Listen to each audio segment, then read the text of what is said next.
आज हम heterotrophic nutrition के बारे में पढ़ेंगे। ऑटोट्रॉफिक न्यूट्रिशन पढ़ लिए थे, जिसमें से बच गया था प्लांट डिजर्ट प्लांट में फोटोसिंथेसिस कैसे होती है, तो बताना शायद भूल गए थे, तो आज सुन लीजिए। डिजर्ट प्लांट में फोटोसिंथेसिस क्रिया जो है रात में कार्बन डाइऑक्साइड लेने की होती है। जैसे इस समय प्लांट में हम लोगों का प्लांट जो है इधर इस क्षेत्र के पार्ट प्लांट में दिन में ही कार्बन डाइऑक्साइड ले लेते हैं और दिन में ही फोटोसिंथेसिस की सारे प्रोसेस पूरी हो जाती है। लेकिन डिजर्ट प्लांट में रात में कार्बन डाइऑक्साइड लेते हैं और इंटरमीडिएट प्रोडक्ट बना लेते हैं, फिर बाद में जो है वह दिन में लाइट लेकर के और सारा कंप्लीट प्रोसेस करते हैं। आज हम पढ़ेंगे हेटरोट्रॉफिक न्यूट्रिशन। इसमें है alimentary canal of the human system. Alimentary canal में जैसे माउथ हो गया, buccal cavity, oesophagus, stomach, small intestine, large intestine, rectum, anus, appendix, gallbladder, liver. तो सबसे पहले माउथ से शुरू करते हैं। माउथ एक ऐसा ओपनिंग है जिसके द्वारा हम भोजन को लेने का काम करते हैं। भोजन को लेते हैं तो भोजन कहाँ जाता है? यहाँ पे आता है दांत के पास। दांत उसको क्या करता है? बाइटिंग करता है, उसको स्मॉल पीसेस में तोड़ता है। डाइजेशन क्या होता है? पहले digestion break down of complex substance into simple substance। किसी भी बड़े मॉलिक्यूल्स को ब्रेक डाउन करके, मैकेनिकल ब्रेक डाउन या एंजाइम के द्वारा ब्रेक डाउन करके सिंपल प्रोडक्ट में बदलाने के प्रोसेस को कहते हैं डाइजेशन। तो माउथ में अब भोजन लिए, बक्कल कैविटी में गया, बक्कल कैविटी में भोजन की काफी सीविंग हुई, जिसमें से एक एंजाइम यहाँ से निकलता है, सैलरी ग्लैंड से सलाइवा। इसमें एमाइलेज होता है जो उसमें कार्बोहाइड्रेट का पार्शली डाइजेशन होता है ग्लूकोज के रूप में। तो फर्स्टली डाइजेशन कार्बोहाइड्रेट का स्टार्ट हो जाता है माउथ से ही, इसलिए भोजन को खूब अच्छी तरह के चबा करके खाना चाहिए, हल्का डाइजेशन भी हो जाए और भोजन को एंजाइम बचाने में आवश्यक आसानी हो सके। इसके बाद भोजन पास होता है कहाँ पे? इसोफेगस से स्टमक में। कैसे पास होता है?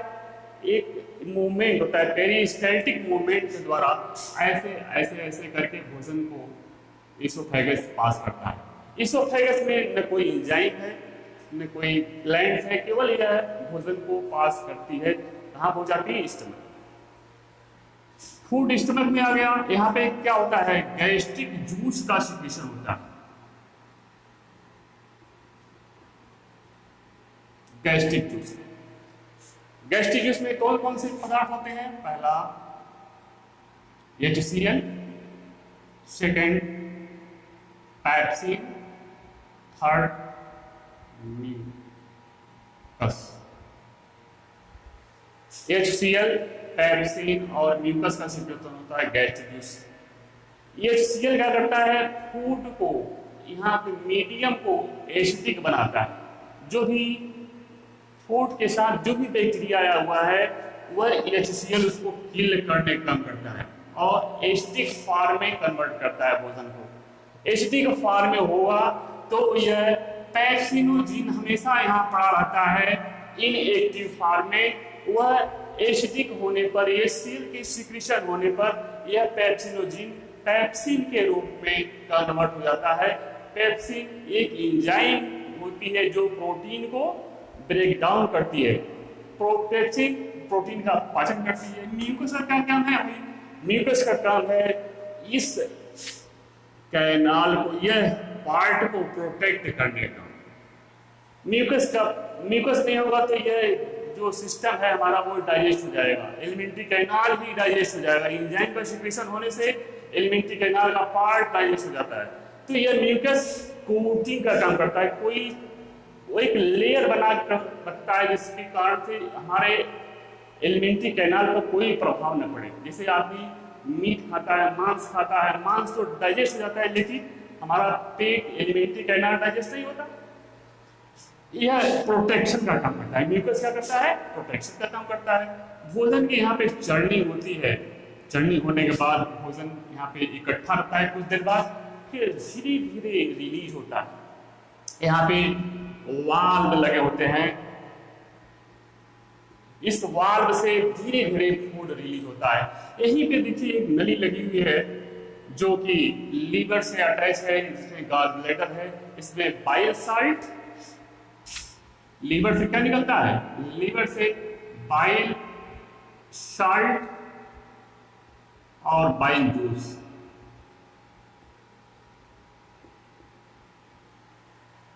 बाइल साल्ट जो है इमल्सिफिकेशन करता है। आप लोग जानते हो कि इसे फैट का इमल्सिफिकेशन, फैट के बड़े बड़े ग्लोब्यूल्स को छोटे छोटे पार्ट में तोड़ता है।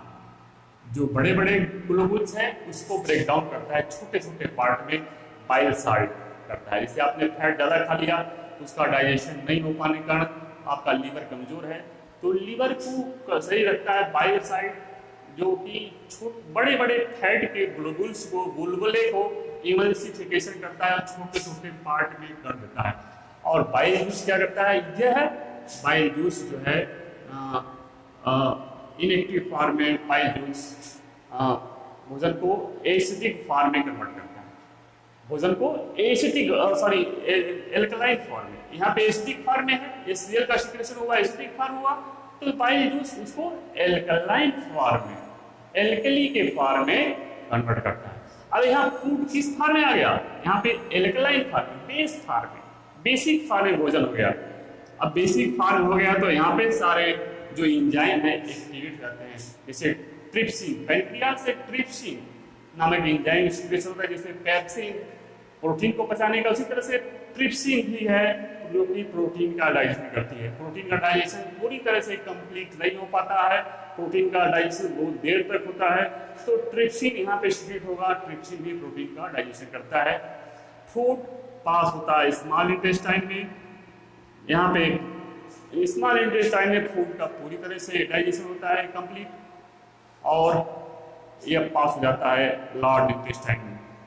लार्ज इंटेस्टाइन में यहाँ पे देखिए अपेंडिक्स है। अपेंडिक्स यह हम लोगों में इतना यूजफुल नहीं है, केवल हमारे पूर्वजों में इसका उपयोग होता रहा होगा, इसलिए हमारे बॉडी में रूडिमेंट्री फॉर्म में है, अवशेष के रूप में है, इसका कोई फंक्शन नहीं होता, बल्कि इसमें कोई इन्फेक्शन हो जाने के कारण यह हम लोगों को परेशान कर देता है, इसमें मवाद भर जाता है, इसे ऑपरेट करके डॉक्टर उसको निकालते हैं। अब किस कहते हैं अपेंडिक्स बढ़ गया है तो उसको ऑपरेट करके निकाल देते हैं, इसका कोई फंक्शन नहीं है। ये सेलुलोज का पाचन करता है, जानवरों में जो कैटिल होते हैं उनमें यह उपयोगी होता है।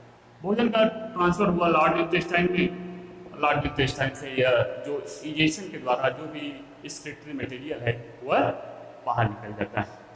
अब भोजन का एब्जॉर्प्शन, फूड का एब्जॉर्प्शन कैसे होता है? स्मॉल इंटेस्टाइन में फूड का एब्जॉर्प्शन होता है, इसमें इनकी वाल पे ऐसे वी लगे होते हैं, मिलाई होते हैं, यह फिंगर लाइन प्रोजेक्शन है, वी लाइन, यह फूड को एब्जॉर्ब करते हैं। इस तरह से फिंगर लाइन प्रोजेक्शन बनाया गया क्योंकि इसमें जनरल सरफेस बढ़ाने का, एरिया बढ़ाने का काम करता है, जिसके द्वारा फूड को एब्जॉर्ब करें। जो भी भोजन हमारा डाइजेस्ट हो गया, जैसे कार्बोहाइड्रेट आपने खाया, कार्बोहाइड्रेट का डाइजेशन किसमें होता है? ग्लूकोज में। प्रोटीन का अमीनो एसिड में, और लिपिड का fatty acid and glycerol. Food का डाइजेशन कार्बोहाइड्रेट को ग्लूकोज में कन्वर्ट करता है, प्रोटीन को खाएंगे अमीनो एसिड के रूप में कन्वर्ट करता है, और लिपिड को वह फैटी एसिड और ग्लिसरॉल करता है, और पूरी तरह से भोजन का एब्जॉर्प्शन यहाँ पे हो गया। अब रह गया लार्ज इंटेस्टाइन में। लार्ज इंटेस्टाइन में ये वेलाई है काफी, और बड़े बड़े होंगे, इसमें काफी बड़े बड़े होते हैं। इसमें किसका एब्जॉर्ब होता है भाई? इसमें केवल वाटर का, जो भी एक्सेस वाटर है वह इसमें एब्जॉर्ब कर लेगा, और अनयूजफुल पदार्थ जो भी अनडाइजेस्टेड फूड मटेरियल है, फीकल मैटर है, वह शरीर से बाहर निकल देता है। आपको दूसरा और ऑर्गेनिज्म में कैसे भोजन का डाइजेशन होता है, ये तो हम लोगों में जो है एक्स्ट्रा सेलुलर डाइजेशन होता है। कैसा डाइजेशन हुआ? एक्स्ट्रा सेलुलर, सेल के बाहर एब्जॉर्प्शन करके एसिमिलेशन होता है। जब फूड एब्जॉर्ब कर लेता है ब्लड, वह भेजता है सेल को, उसको कहते हैं एसिमिलेशन। तो हम लोगों में डाइजेशन फूड का सेल के बाहर होता है, इसको कहते हैं एक्स्ट्रा सेलुलर डाइजेशन। अब हम देखेंगे सिंगल सेल, जैसे अमीबा है, पैरामीशियम है, उनमें डाइजेशन इंट्रासेलुलर होता है, जिसे अमीबा कहते हैं। अमीबा का कोई सेल निश्चित नहीं होता, इनके बॉडी पर, जनरल बॉडी पे फूड अटैच हुआ, ये फूड है, अमीबा का स्ट्रक्चर है, न्यूक्लियस हो गया।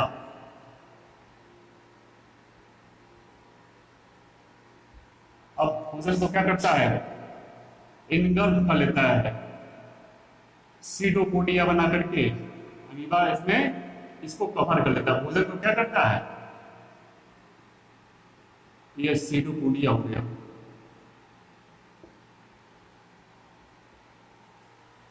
न्यूक्लियस। अब अगले स्टेज में भोजन का क्या हो गया, पूरी तरह से कवरिंग हो गई, ये न्यूक्लियस, ये फूड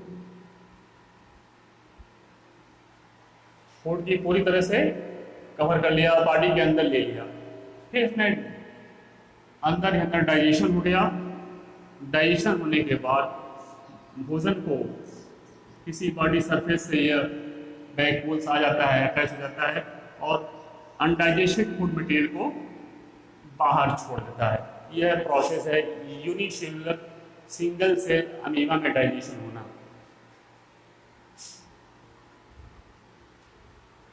इसी तरह से सिंगल सेल पैरामीशियम, मतलब सब एनिमल में, हर ऑर्गेनिज्म में भोजन का डाइजेशन अलग अलग तरीके से होता है। जैसे पैरामीशियम में देख लीजिए, पैरामीशियम में कैसे भोजन का डाइजेशन होता है।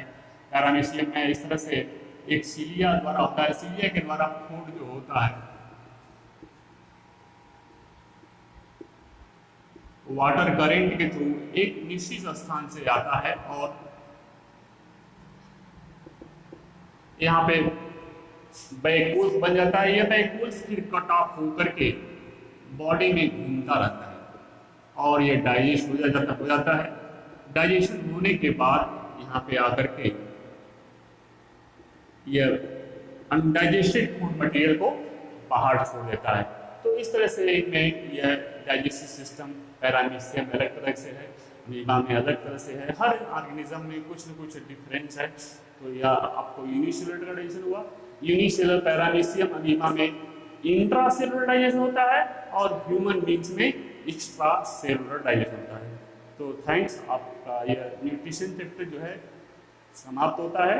नेक्स्ट टॉपिक पढ़ेंगे अगले दिन, ठीक है।